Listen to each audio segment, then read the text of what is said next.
तेरा सफराना नूर का, मरहबा वो नूर वाला। टाइम हो गया, जाओ जाओ जाओ। ऐसे भी शैतान नहीं चाहता कि कोई मुसलमान तकरीर सुने, है ना। अच्छा, मुसलमान भी हो और जवान भी, है ना। आओ इधर, मैं तुझसे मुसाफा करना चाहता हूँ। इधर आओ, जरा सलाम कर लो। इधर आओ तो माशाल्लाह, इधर ऊपर चढ़ करके आओ, ऊपर ऊपर माशाल्लाह। इधर आओ, मैं तुझसे मिलना चाहता हूँ माशाल्लाह। अस्सलाम वालेकुम माशाल्लाह। क्या नाम है? ना ही आपको पीछे से आगे और आगे से पीछे करने का वक्त है। अब कुछ दो तीन बातें सुन लीजिए। आज गैरों को खतरा आपके इन संगे मरमर जैसे मीनारों से नहीं है। आज गैरों को खतरा आपके इस 5 लाख 10 लाख के मिंबरों मेहराब से नहीं है। आप चाहे मजार सोने की तामीर कर दें, आप चाहे खानकाहों के गुंबद 5 लाख 10 लाख नहीं 5 करोड़ का बना दें, आप चाहे मस्जिद में कालीन 5 करोड़ की बिछा दें, लेकिन अगर आपने अपने बेटे और बेटियों की जिंदगी को तालीमे मुस्तफा से मुनव्वर नहीं किया तो आपकी जिंदगी में बेकारी के अलावा कुछ नहीं है। आपकी जिंदगी अधूरी है। इसलिए खूब याद रखें, गैरों को खतरा आपके मिंबरों मेहराब से नहीं। गैर अगर आपसे डरेगा तो आपका बेटा आलिम बन जाए, आपकी बेटी हाफिजे कुरान बन जाए, आपका बेटा तालीम के मैदान में इंजीनियर, डॉक्टर, प्रोफेसर, IPS अफसर बन जाए, आपकी बेटी आला किरदार और आला तालीम की हामिल बन जाए, जमाना आपसे डरने वाला हो जाएगा। डॉक्टर इकबाल ने कहा, नहीं तेरा नशीमन कसरे सुल्तानी के गुंबद पर, तू शाहीन है बसेरा कर पहाड़ों के चट्टानों पर। यही वजह है खानकाहों का मकसद, साहब याद रखिएगा, हसीन गुंबदों मीनार नहीं है। अल्लाह वालों का मकसद संगे मरमर बिछाना नहीं है।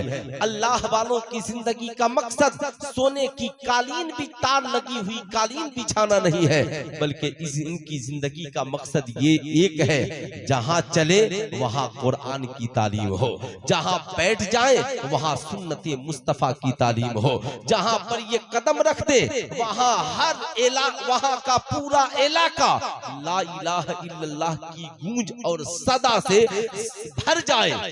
जमाने में एक नया इनकलाब हो, जहां उन्होंने कदम रखा इनकलाब ही इनकलाब है। मगर आज हम लोगों ने जो मकसद बना लिया ये हमारी जिंदगी का मकसद नहीं है। आज साहब दुखते हुए रगों पर सब उंगलियां रखते हैं, लेकिन आपने कभी सोचा नहीं होगा, मजार शरीफ के पास हम आते हैं, हमारी कौम की बेटियां आती हैं, अफसोस होता है क्या अल्लाह वालों ने यही कहा था सिर्फ मेरे मजार पे आके अगरबत्ती जलाना? क्या अल्लाह वालों ने यही कहा था मेरे मजार पे आकर के सिर्फ मोमबत्ती जलाना?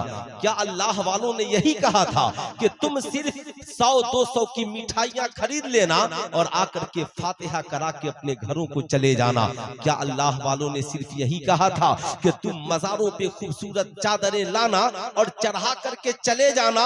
समझ लेना कि तूने सुन्नी होने का हक अदा कर दिया, तूने मुसलमान होने का हक अदा कर दिया। नहीं मेरे दोस्त, फातिहा बाद में है, नियाज बाद में है, अगरबत्ती मोमबत्ती बाद में है। याद रखना, मजार पे चादरें बाद में है। बुजुर्गों का जो पहला मिशन है जमाने को रसूलुल्लाह की सीरत सिखा देना, लोगों को मुस्तफा जाने रहमत की तालीमात से रोशनास करा देना।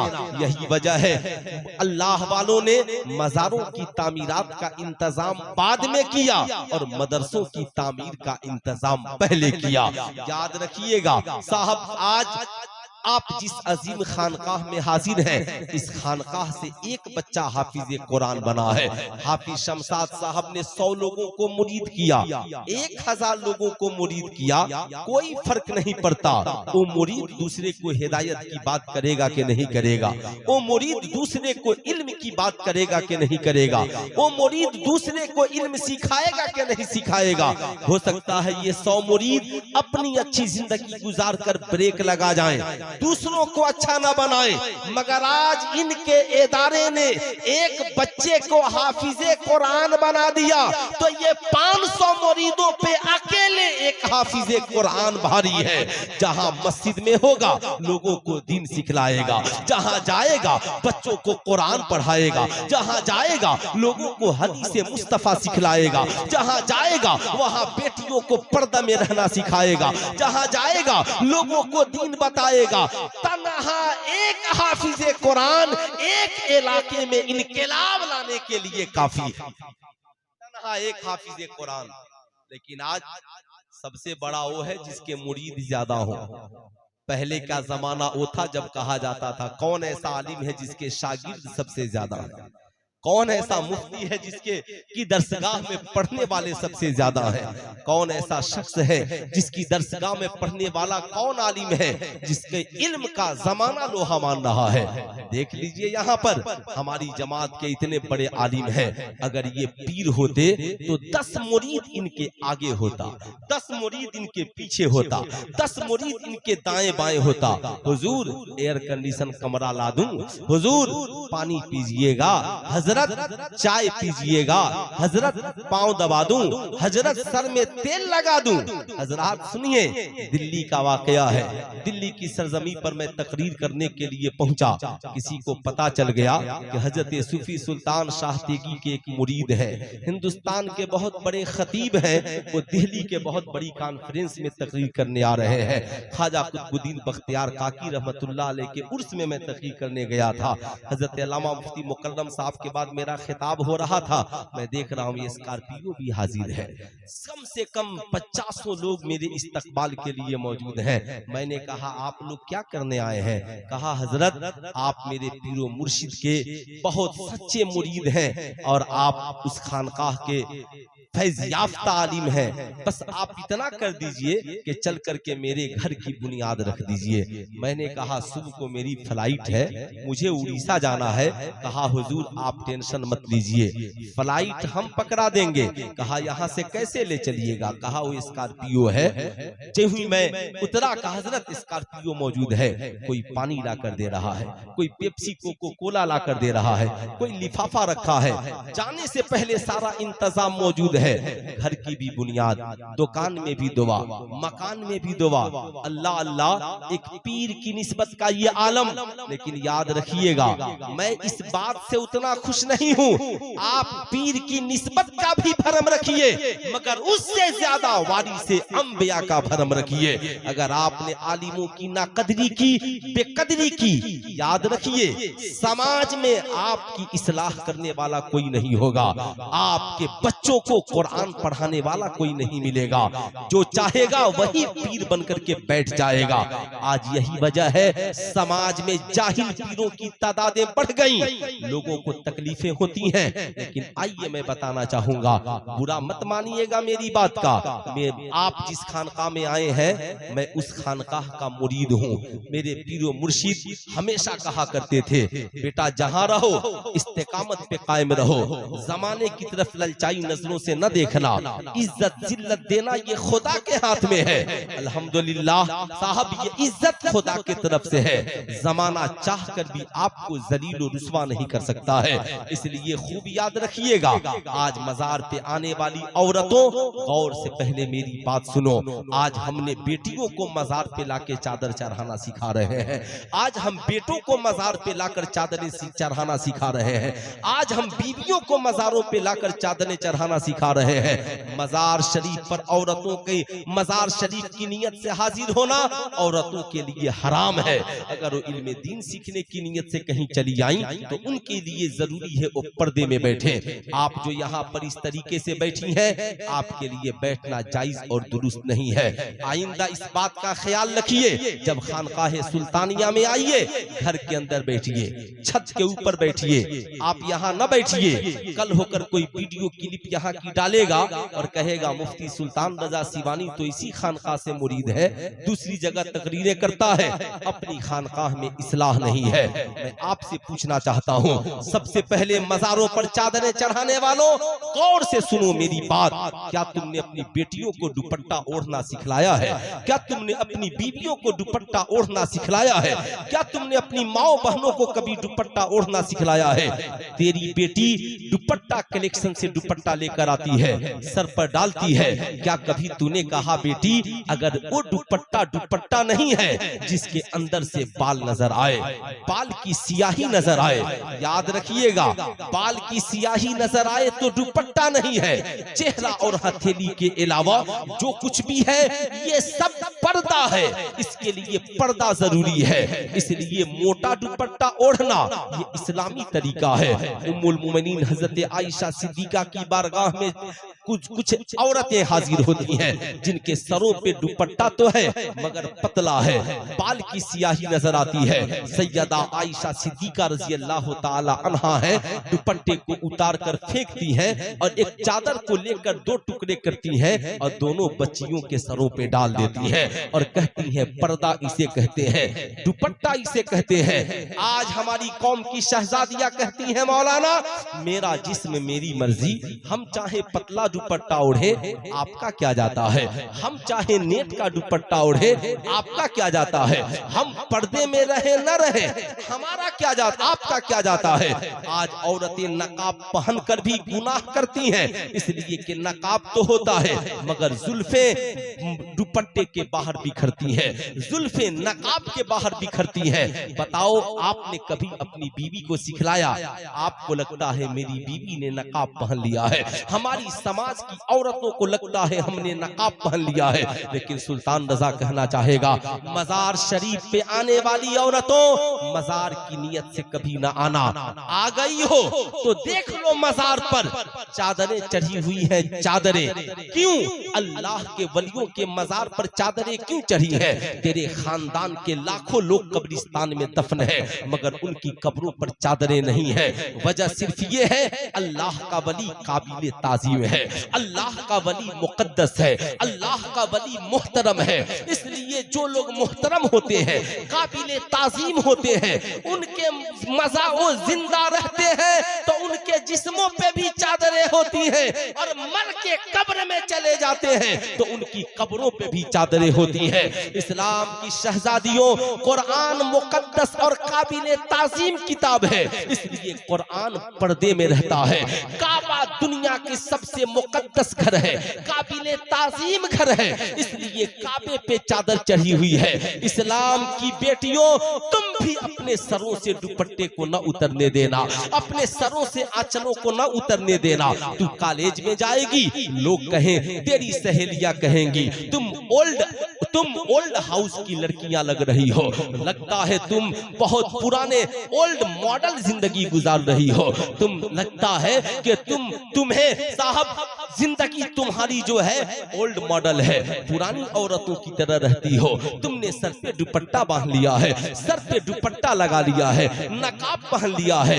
क्या तुझे हाउस वाइफ बनना है? क्या तुझे हाउस गर्ल्स बन करके जिंदगी गुजारना है? अल्लाह अल्लाह, हमारी कौम की बेटियां कॉलेजों में शर्मा जाती हैं और शर्मा कर क्या सोचती हैं? दुपट्टा उतार देती हैं। आज के बाद दुपट्टा न उतारना, बल्कि उन लड़कियों से कहना हम ओल्ड मॉडल जरूर हैं मगर हम यहाँ इज्जत बेचने नहीं आए, हम तालीम हासिल करने जरूर आए हैं मगर इज्जत की हिफाजत के साथ करने के लिए आए हैं। हमारी जुल्फों को कोई गैर देखे, इस्लाम इसकी इजाजत नहीं देता। हमारे जिस्म की हैयत को कोई गैर देखे, इस्लाम इसकी इजाजत नहीं देता। इसलिए घर में रहो तो भी पर्दे के साए में रहो और कॉलेज में रहो तो भी पर्दे के साए। इस्लाम सिखाता है, ये इस्लाम बताता है, लेकिन ये बताएगा कौन? आपके पास तो कोई सिस्टम नहीं है, आपके पास कोई तरीका नहीं है। एक बाप परेशान है, मोहल्ले में नौजवान शराबी हो रहे हैं, मोहल्ले में नौजवान यहूदियों के तरीके पे चल रहे हैं, मोहल्ले में हमारी बेटियां काफिरों की बेटियों की तरह जिंदगी गुजार रही हैं। जो काफिरों की बेटियों को पसंद है वो आज हमारी बेटियों को पसंद है, जो काफिरों की बीवियों को पसंद है आज वो हमारी बीवियों यहूदियों को पसंद है। याद रखिएगा, आज मुस्लिम नौजवान के नौजवानों को देखा हाल इतना बुरा है, दाढ़ी रखता है यहूदियों की तरह, हाथ में कड़ा पहनता है सिखों की तरह। अब आप उससे पूछिए, तुमने ये दाढ़ी रख ली मगर नबी की सुन्नत के मुताबिक नहीं है, तुमने ये मोछे रख ली नबी की सुन्नत के मुताबिक नहीं है, तुमने जुल्फे बढ़ा करके बाल में चोटी लगा लिया और बाल में तुमने न जाने कितनी चीजों को लगा लिया, ये नबी की सुन्नत के मुताबिक नहीं है। अल्लाह अल्लाह, ये मेरी कौम के नौजवानों, क्या तुम्हारी जिंदगी यही है? तुम्हारे पास कोई रोल मॉडल नहीं है क्या? तुम्हारे पास कोई रहबर नहीं है क्या? तुम्हारे पास कोई नमूना अमल नहीं है? अल्लाह ने कुरान में 1450 बरस पहले फरमाया, लक़द कान लकुम फी रसूलिल्लाहि उस्वतुन हसना, नबी की जिंदगी तुम्हारे लिए नमूने अमल है। हमने इंसान सबको बनाया है मगर नमूने अमल मुस्तफा जाने रहमत को बनाया है।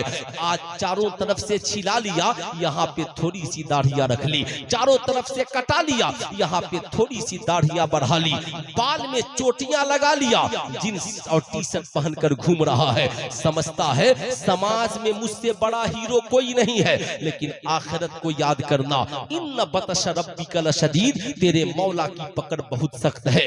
अल्लाह के नबी फरमाते हैं, मन तशब्बह बिकौमिन फहुवा मिनहुम, जो जिस कौम से मुशाबहत करेगा उसका अंजाम उसी के साथ होगा, उसका हश्र उसी के साथ होगा। अगर तुमने यहूदियों की सूरत अपनाई, तेरा हश्र यहूदियों के साथ होगा। तुमने नसरानियों के तरीके को अपनाया, तेरा हश्र नसरानियों के साथ होगा। तुमने ईसाइयों की सूरत को अपनाया, तेरा हश्र ईसाइयों के साथ होगा। ए इंसान, तू अपनी तकदीरे जिंदगी खुद, तू अपनी किताबे जिंदगी खुद लिख रहा है, हर रोज तू लिखता जा रहा है। एक चीज का एहसास कीजिए, जरा सीने पे हाथ रख करके सोचिए, आप विदेश में हो, बहुत बड़ी वीआईपी पार्टी कर रहे हो, लेकिन आलम आपका ये हो, उस वीआईपी पार्टी में सारे लोग मौजूद हो, किस्म के खाने मौजूद हो, सारी चीजें आपके पास मौजूद हो, लेकिन अचानक उस शख्स के आंखों में आंसुओं के कतरे आ गए।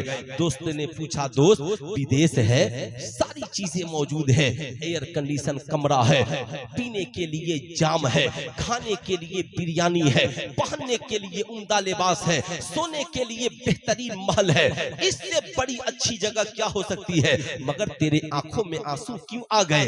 वो कहता है, मैं इसलिए रो रहा हूँ कि आज मैं ये ऐशो इशरत की जिंदगी अकेले गुजार रहा हूँ। काश मेरी बीवी भी मेरे साथ होती, काश मेरी माँ भी मेरे साथ होती, काश मेरा बाप भी मेरे साथ होता, काश मेरे बच्चे भी मेरे साथ होते, काश मेरी बहनें भी मेरी साथ होती।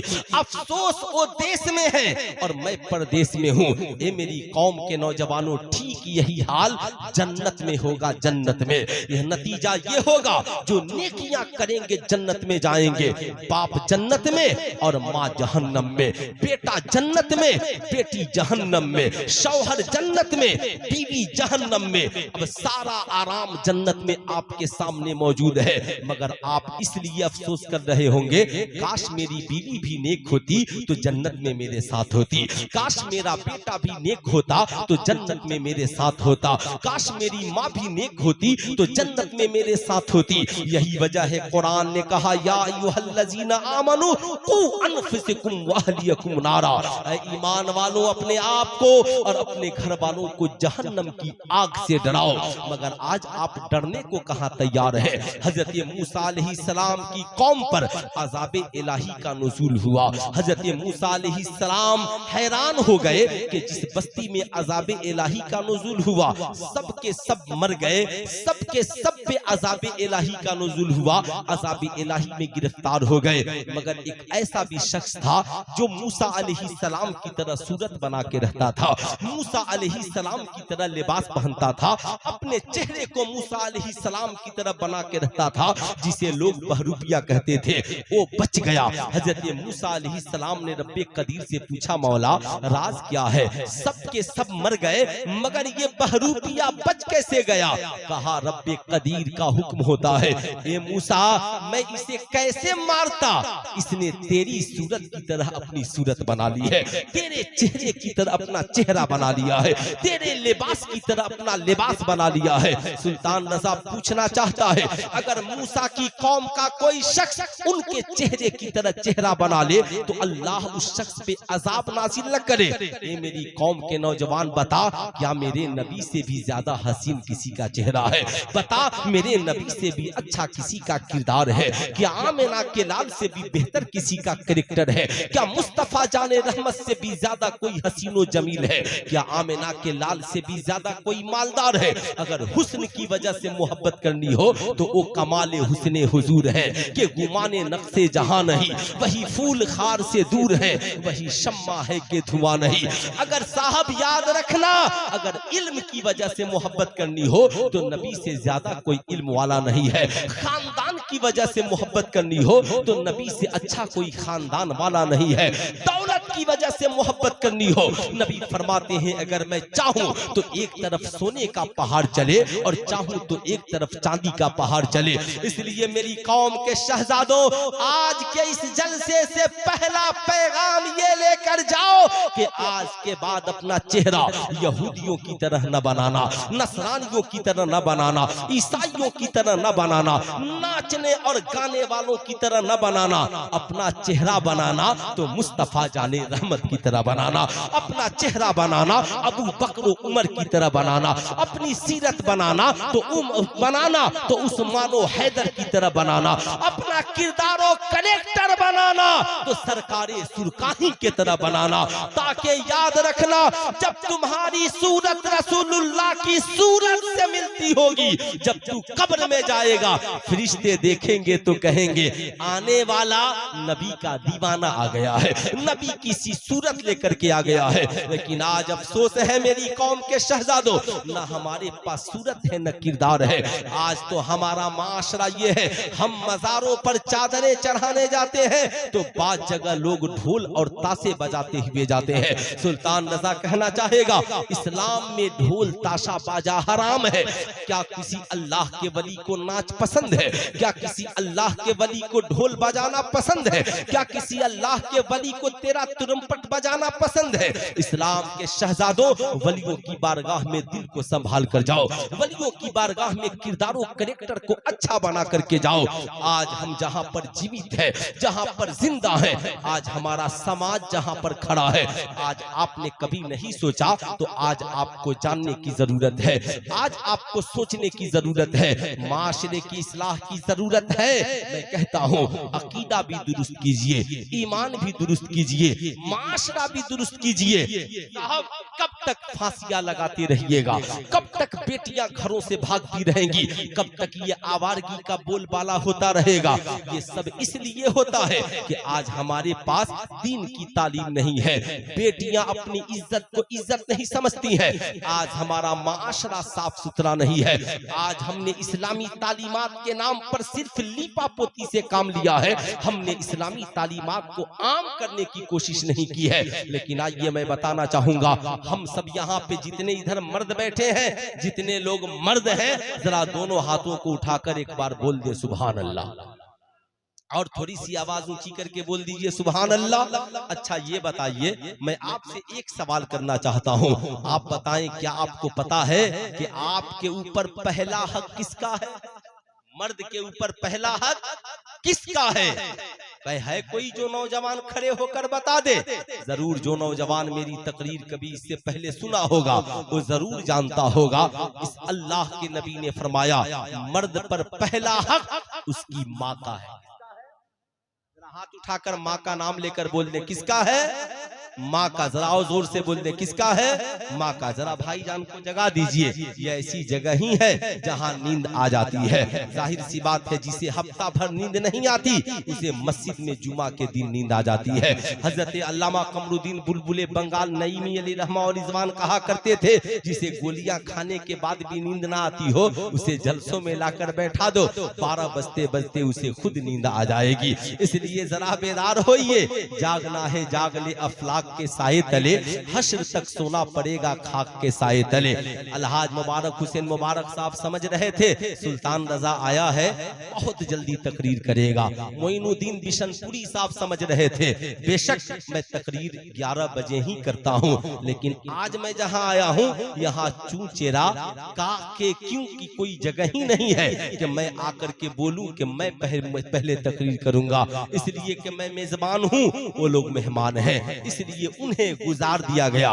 लेकिन अब आप सुन करके जाइए, मर्द पर पहला हक उसकी माँ का है, दूसरा हक उसके बाप का है, तीसरा हक बीवी और बच्चों का है। सहाबा अर्ज गुजार हुए या रसूल अल्लाह, औरतों पर पहला हक किसका है? तो नबी ने फरमाया औरतों पर पहला हक उसके शौहर का है। अब खूब गौर से सुनिएगा, अगर सारी दुनिया की औरतें इस फार्मूले को निकाह से पहले जान ले कि मेरी जिंदगी पे पहला हक मेरे शौहर का है, तो कभी मियाँ बीवी में इख्तलाफ नहीं होगा, कभी तलाक की नौबत नहीं आएगी, माशरा नहीं बिगड़ेगा। और हर बेटा ये जान जाए कि मेरे ऊपर पहला हक मेरी माँ का है, कसम खुदा की माँ खून के आंसू नहीं रोएगी। आज आपने देखा होगा लोग मजारों पर जाते हैं, चादरें चढ़ाते हैं, बाबू खैरियत जा रहे हो, टाइम हो गया, जाओ जाओ जाओ। ऐसे भी शैतान नहीं चाहता कि कोई मुसलमान तकरीर सुने, है ना। अच्छा, मुसलमान भी हो और जवान भी, है ना। आओ इधर, मैं तुझसे मुसाफा करना चाहता हूँ, इधर आओ जरा सलाम कर लो, इधर आओ तो माशाल्लाह, इधर ऊपर चढ़ करके आओ, ऊपर ऊपर माशाल्लाह, इधर आओ, मैं तुझसे मिलना चाहता हूँ। माशाल्लाह, अस्सलाम वालेकुम, माशाल्लाह, क्या नाम है? अच्छा माशाल्लाह, ये कौन बनाया है?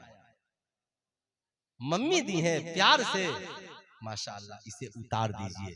मम्मी को बोलिएगा माँ ये पहनना सीखों का तरीका है, अगर मुझे पहनाना है तो ये हाथ में चूड़ियां न पहनाओ, मुझे पहनाना है तो मुस्तफा जाने रहमत की सीरत पर। इसे उतार दीजिए, उतारिए माशाल्लाह, भी है ना, जलसे की पहली बरकत, है ना माशाल्लाह। और इसे ले जाइए अपनी माँ को दे दीजिएगा, है ना माशाल्लाह, बड़ा नेक लड़का है। जरा पूरा मजमा हाथ उठाकर एक बार प्यार से बोल दीजिए सुभान अल्लाह, और जरा मोहब्बत से बोलिए अल्हम्दुलिल्लाह। जरा उनको जगा दीजिए, कहिए आपका कैमरा डिसमिस हो सकता है, बेचारे क्या कीजिएगा, थके हुए हैं, यहाँ जलसा वहाँ जलसा वहाँ जलसा, सारा बोझ तो इन्हीं के ऊपर है ना, सारा बोझ इन्हीं के ऊपर है। अब जरा गौर से सुनिएगा, आपने देखा होगा लोग परेशान हैं। एक साहब ने मुझसे कहा हजरत मैं तो अजमेर शरीफ गया काम नहीं बना, कछौचा शरीफ गया काम नहीं बना, किसी ने कहा सुरकाही शरीफ चले जाओ, हजरत गया काम नहीं बना। मैंने कहा पगले वली की दुआ लेने के लिए जा रहे हो, साथ में माँ की दुआ लेकर जा रहे हो कि नहीं जा रहे? वली की दुआ लेने जा रहे हो, मगर साथ में माँ की दुआ लेकर जा रहे हो कि नहीं हो, बाप की दुआ लेकर जा रहे हो कि नहीं हो। कहा हजरत बस यही तो एक प्रॉब्लम है, मेरे पास सब है मगर मेरी माँ मेरे साथ नहीं रहती है, मेरा बाप मेरे साथ नहीं रहता है। मैंने कहा पगले जब तेरे बाप की दुआएं तेरे साथ नहीं है, जब तेरी माँ की दुआएं तेरे साथ नहीं है, तू चाहे सुरकाही शरीफ जाए, तू चाहे अजमेर शरीफ जाए, तू चाहे कालकी शरीफ जाए, तू चाहे देवा शरीफ जाए, तू चाहे बगदाद शरीफ जाए, तू चाहे मदीना शरीफ जाए, कहीं पे माँ बाप की दुआओं के बगैर तेरी दुआ कबूल नहीं होगी। कहा क्यों? कहा तुमने नबी का फरमान नहीं पढ़ा। 1450 बरस पहले आमिना के लाल ने फरमाया जिस शख्स से उसके माँ और बाप राजी नहीं होते उससे अल्लाह और उसके रसूल भी राजी नहीं होते, जिससे अल्लाह उसके रसूल राजी नहीं होंगे उससे गरीब नवाज कब राजी होंगे, उससे मखदूम अशरफ कब राजी होंगे, उससे आला हजरत कब राजी होंगे, उससे सरकारे सुरकाही कब राजी होंगे, उससे हजरत सुल्तान तेगी कब राजी होंगे। याद रखना मेरी कौम के शहजादों, इसलिए सुल्तान रजा का ये फार्मूला लेकर के जाओ। आज तुमने माओ को कितना सताया है, आज तुमने अपने बाप को कितना सताया है। तेरा बाप बुढ़ापे के आलम में एक अच्छे कपड़े का मोहताज है। आला हजरत ने लिखा मजार शरीफ पर एक चादर चढ़ाओ ताकि पता चले ये अल्लाह के वली की कब्र है।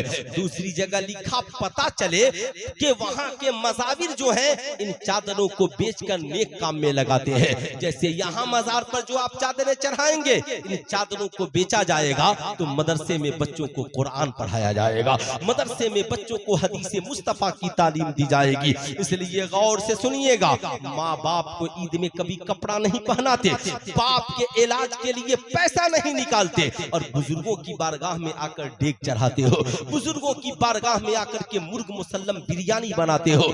याद रखना मेरी कौम के शहजादों, आज हमारी जिंदगी में इनकलाब इसलिए नहीं है कि आज हमने अपनी जिंदगी में माओ को शेर नहीं दिया, माओ को हक नहीं दिया। सहाबा ने पूछा या रसूल अल्लाह, अगर माँ जुल्म करे, बाप जुल्म करे, फिर भी हम माँ बाप के साथ भलाई करें? आका करीम ने फरमाया हाँ, तेरा बाप तुझ पे जुल्म करे फिर भी बाप के साथ अच्छाई से पेश आना, तेरी माँ तुझ पे जुल्म करे फिर भी माँ के साथ अच्छाई के साथ पेश आना। मर्द की कमाई में पहला हक उसकी माँ का है। लेकिन आज हम जिस समाज में जीवित और जिंदा हैं, आज क्या आपको अफसोस नहीं होता? आपकी माँ रमजान के महीने में बूढ़ी माँ फोन करती है, बेटा ईद आने वाली है, तेरे बाबा के लिए भी कपड़े बनवा